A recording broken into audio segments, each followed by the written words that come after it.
Hello everyone, Farmer Amy here on the Urban Farmstead.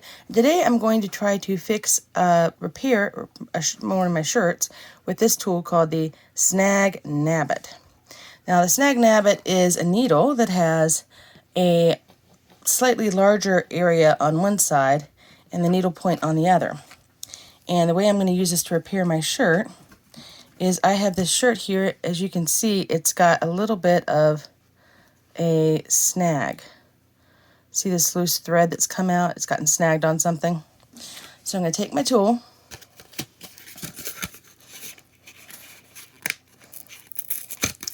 and I'm going to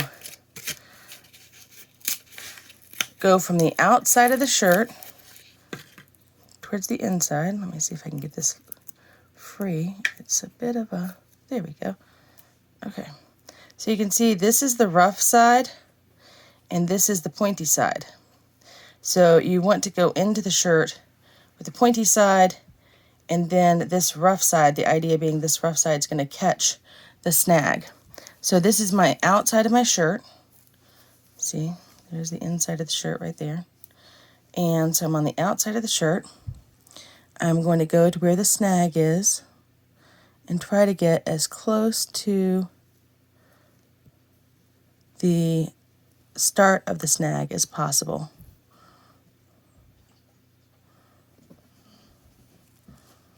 Just like that. You can see the snags right there. See the snags right there? All right.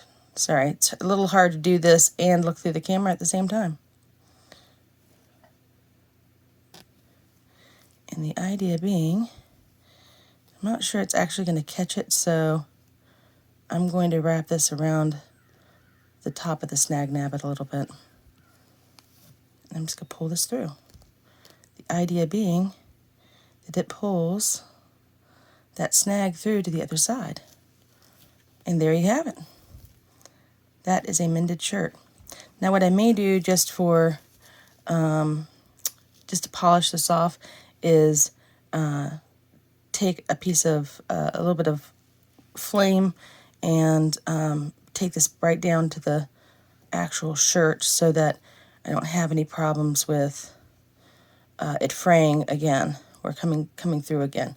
But this is the outside of the shirt now, guys. Look at that. Completely fixed. All with this little tool, the Snag Nabit, and you can get it on Amazon. I will try to link that in the comments for you. Thanks for joining me on the Urban Farmstead. If you like these tips, please make sure to give us a thumbs up and like and subscribe. Thanks for joining us, and we'll see you next time on the Urban Farmstead.